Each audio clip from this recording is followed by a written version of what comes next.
So the union legislature that consists of two houses, the Lok Sabha that is also known as House of People, that is lower house, and the Rajya Sabha or Council of State that is upper house. Okay. अब parliament की अगर हम photo देखें तो इस तरह दिखता है कुछ बाहर से parliament. Okay, so now next parliament के बारे में. Okay, so parliament consists of the president and two houses of the parliament, that is Lok Sabha and Rajya Sabha. बेटा एक चीज़ ध्यान रखना, president is an integral part of the parliament. Okay, so parliament consists of president, Lok Sabha and Rajya Sabha. Okay, they are also known as lower house. लोक सभा को क्या बोलेंगे? Lower house, and राज्य सभा को upper house. Okay, so because we are having two houses, this system is refers to as bicameral legislature. हमारे पास हमारा जो पार्लियामेंट्री सिस्टम है उसमें दो हाउसेस हैं, एंड इसीलिए इंडिया के जो पार्लियामेंट्री सिस्टम को बाइकेमरल लेजिस्लेचर बोला जाता है. Okay, so first we are going to study about the lower house, that is Lok Sabha. Okay, so Lok Sabha is the highest law making body in our country. Okay, parliament का main function क्या होता है? Parliament का main function to make laws. Okay, law बनाना. Okay, laws को amend करना, change करना, as well as government को कंट्रोल करना. Okay, executive they are directly responsible to the Lok Sabha. Budget को पास करना, this are the functions of the Lok Sabha. Okay, so Lok Sabha that is the highest law making body in our country. उसका काम क्या है? Laws बनाना. It frames laws which are made by the elected representative of people known as member of parliament. The parliament is situated in the New Delhi. अब ये parliament जो है ये लॉस किस मैटर पर बनाएगा? कौन सी लिस्ट पर? यूनियन लिस्ट पर, as well as concurrent list पर. ओके, पार्लियामेंट के पास अथॉरिटी किस पर है? यूनियन लिस्ट पर as well as concurrent list. Special cases में, कुछ स्पेशल केसेस में पार्लियामेंट स्टेट लिस्ट पर भी लॉस बना सकता है. Okay, so first we are going to study about the Lok Sabha. Lok Sabha के बारे में हम अभी पढ़ेंगे. ओके, अब लोकसभा का बेसिकली जो इलेक्शन होता है वो डायरेक्ट इलेक्शन होता है, and the term is for 5 years. जो भी मेंबर्स लोकसभा में इलेक्ट होके आएंगे उनका टर्म कितना होगा? 5 years का होता है.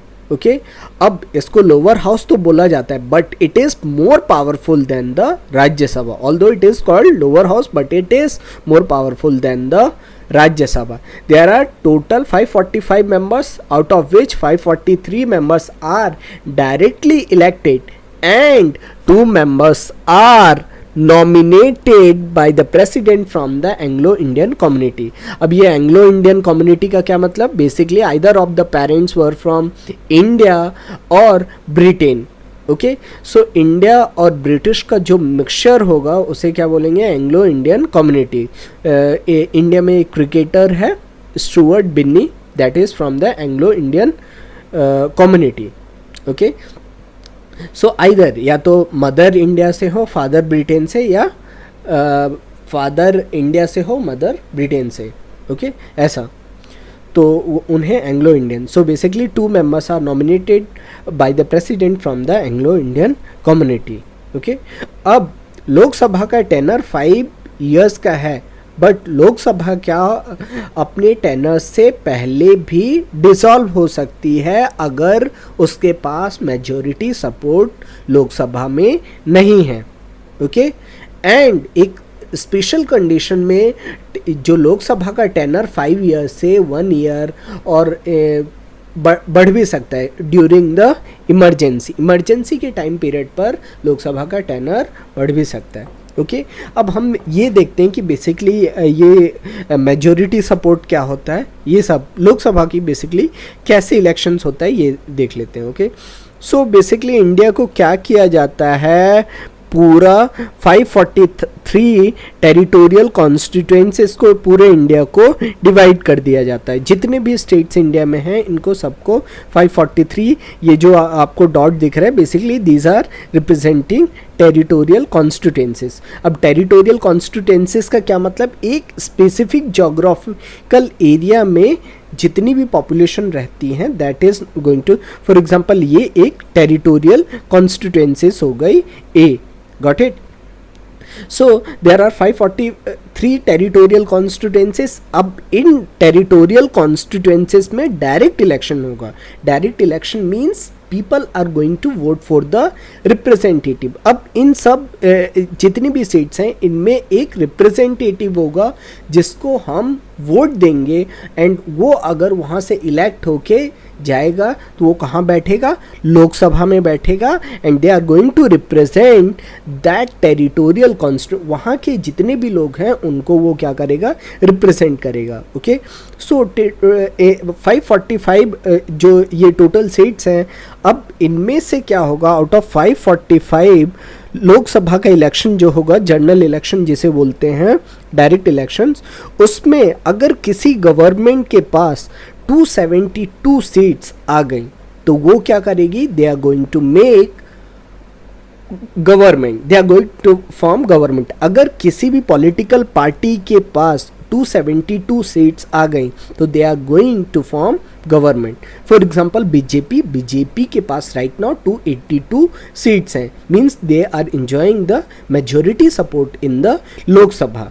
ओके, अब इन केस अगर किसी भी पॉलिटिकल पार्टी के पास मेजोरिटी सपोर्ट ना रहे, फॉर एग्जांपल एक पॉलिटिकल पार्टी ए है और एक बी है, ए के पास 250 है सीट्स, मींस इसके पास मेजोरिटी सपोर्ट नहीं है, तो बेसिकली ये क्या करेगी, बी को बोलेगी कि आप हमारे साथ क्या करो, ज्वाइन कर लो गवर्नमेंट में, एंड हम एक कोलिशन, ये दोनों मिलके एक गवर्नमेंट फॉर्म करेंगे, एंड उस गवर्नमेंट को क्या बोलेंगे, कोलिशन गवर्नमेंट. 32 सीट्स यहाँ से आ जाएंगी, 250 इनकी होगी. तो अब इन दोनों ने एक कोलिशन गवर्नमेंट बनाया. कोलिशन गवर्नमेंट का क्या मतलब, मिली जुली सरकार.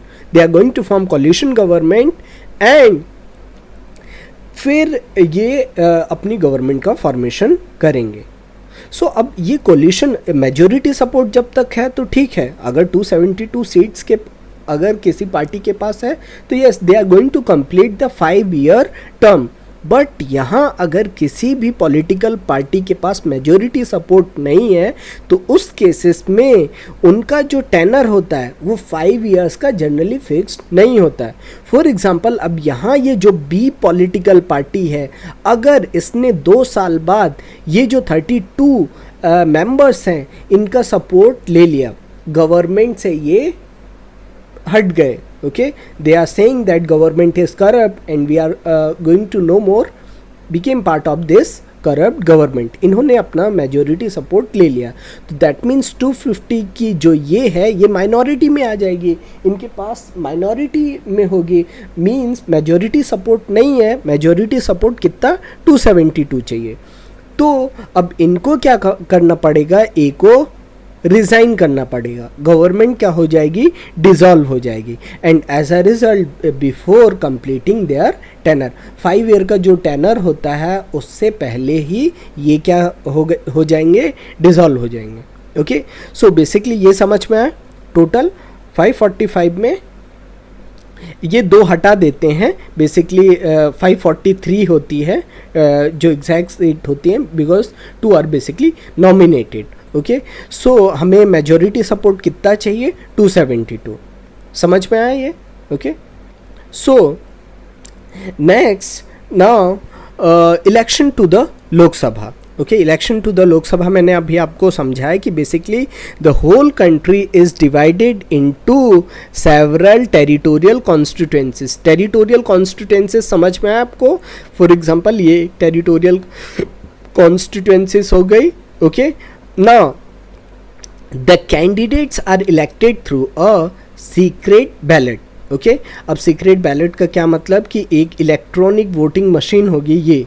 Okay, EVM. ओके, अब ये वोटिंग सेंटर जो होगा वहाँ रखी रहेगी, and those who are 18 years or above and those whose names are included in the voter list, जिसका नाम वोटर लिस्ट में इंक्लूडेड है, and those who are above 18 they are having right to vote. अब वो क्या करेंगे, इनमें से किसी एक बटन को, ये यहाँ जो ये दिख रहे हैं ये बेसिकली कैंडिडेट्स के, ये पार्टी सिंबल, ये जो दिख रहे हैं आपको पार्टी सिंबल, और फॉर एग्जांपल अगर मुझे बीजेपी को देना है तो जो भी बीजेपी का सिंबल होगा तो उसके पास क्या करना पड़ेगा, हमें उस बटन को दबा देना है। सपोज मुझे कांग्रेस को देना है तो मैं ये बटन दबा दूंगा। Got it. सो ऐसे क्या करेंगे, बेसिकली पीपल क्या करेंगे, अपना वोट रजिस्टर करेंगे टेरिटोरियल कॉन्स्टिट्यूंसीज में, लोकसभा का जो जनरल इलेक्शन होगा, एंड अगर किसी भी पार्टी के पास 272 सीट्स आ गई तो then they are going to form the government. Okay, so candidates are elected through a secret ballot. Every adult citizen of the age 18 years and above has right to vote. Okay, now no distinction is made on the grounds of religion, color, caste, creed, etc. Okay, and ये election कौन conduct कराता है, एक specialised authority, that is election commission of India. Okay, ये जो voting machine EVM आपने देखी, ये कौन प्रोवाइड करता है, इसको बेसिकली इलेक्शन कमीशन प्रोवाइड करता है। Got it. सो अभी आपको ये ध्यान में रखना है ईवीएम के, इलेक्शन कमीशन के बारे में, and election to the Lok Sabha, कैसे इलेक्शंस होता है लोकसभा का, ये आपको ध्यान में रखना है। ओके, सो अब who can contest the elections. Okay, अब लोकसभा का इलेक्शन कौन कॉन्टेस्ट कर सकता है। Okay, any person can contest the election to the Lok Sabha, but he must be a citizen of India and at least 25 years of age. Okay, उसको minimum qualification क्या है, 25 years as होनी चाहिए, and इसके साथ साथ वो उसको इंडियन सिटीज़न होना चाहिए। ओके, अब इलेक्शन, बेसिकली ये इलेक्शन कौन कॉन्टेस्ट करता है, elections are generally contested by the candidates representing various political party. Okay, अब यहाँ जो इलेक्शंस होगा उसमें कौन पार्टिसिपेट कर सकता है, बेसिकली मेंबर्स जो पॉलिटिकल पार्टीज़ के होते हैं वहीं रिप्रेजेंट करते हैं। Okay, so for example BJP, Congress, communist party, Trinamool, Aam Aadmi party, Bahujan Samaj party, all this. Okay, so इनके जो कैंडिडेट्स होंगे basically they are going to participate in the general elections. Okay, but yes, अगर एक तो ये पार्टी वाले, बट येस अगर कोई भी एक पर्टिकुलर सिटीज़न इलेक्शन फाइट करना चाहता है तो yes, he can also fight the Lok Sabha election. और वो कैसे कर सकता है, एज अ इंडिपेंडेंट। इंडिपेंडेंट का क्या मतलब, means he is not aligning to any political party, he is fighting election without any political party. ये आपको ध्यान रख लेना। मीन्स अगर आप चाहो तो आप भी, अगर 25 ईयर्स एज आपने कंप्लीट कर ली and you are citizen of India, you can also fight election, and आपको किसी पॉलिटिकल पार्टी को ज्वाइन करने की ज़रूरत नहीं होगी, बट उसमें चांसेस बहुत कम होते हैं जीतने के। But yes, if you are deserving candidate, yes you can also get elected to the Lok Sabha. Got it. Now next, अभी मैंने बोला कि आप अगर लोकसभा इलेक्शन कॉन्टेस्ट करना चाहते हैं तो now next is what are the qualification required for the membership to the Lok Sabha. Okay, Lok Sabha की मेंबरशिप के लिए हमें क्या क्वालिफिकेशन रिक्वायर्ड होता है। First qualification is the candidate must be a citizen of India, he should not be less than 25 years of age. 25 years age से उनकी age कम नहीं होनी चाहिए। He should be mentally sound. Okay, he should not be insolvent. Insolvent का क्या मतलब, means he should have his financial ability to he should have the ability to meet his financial commitment. मीन्स वो अपना जो भी फाइनेंशियल रिक्वायरमेंट है वो पूरी, वो इंसॉल्वेंट ना हो, वो किसी भी कर्ज में ना हो, मीन्स अपने जो भी खर्चे हैं वो पूरे कर पाए। Okay, he should B not insolvent. Okay, second, he should not hold an office of profit under the government. Government job या कोई भी गवर्नमेंट, फॉर एग्जांपल पीएसयू, उनका चेयरमैन नहीं होना चाहिए, कोई भी गवर्नमेंट जॉब में अपॉइंट नहीं होना चाहिए, कोई भी public you can say office of profit में वो नहीं होना चाहिए. Simply he should not hold an office of profit under the government. Okay, ऐसा क्यों किया गया है? क्योंकि अगर वो ऑफिस ऑफ प्रॉफिट में रहेगा एंड अगर वो इलेक्टेड हो जाएगा तो बेसिकली क्या करेगा, वो अपने इंस्टीट्यूशन अथॉरिटी को प्रॉफिट पहुंचाएगा थ्रू द पार्लियामेंट, इसलिए. Okay, and also he should not be a proclaimed offender, he should have his name in the electoral rolls in some part of the country. Okay, अब election fight करने के लिए एक और ज़रूरी चीज़ कि आपका नेम वोटर लिस्ट में होना चाहिए. अब वोटर लिस्ट में होना चाहिए कहीं भी. फॉर एग्जांपल अगर आपका नाम यूपी के वोटर लिस्ट में है तो yes you can also fight election from the MP और any other state, but the primary requirement is electoral rolls में आपका नाम होना चाहिए. He should be in good mental health and should not be employed in the government job. Okay, and last, he should not be a member of the legislature at the same time. Okay, so अब दूसरे house का वो member नहीं होना चाहिए जब वो election Lok Sabha में अगर फाइट कर रहा है. Got it?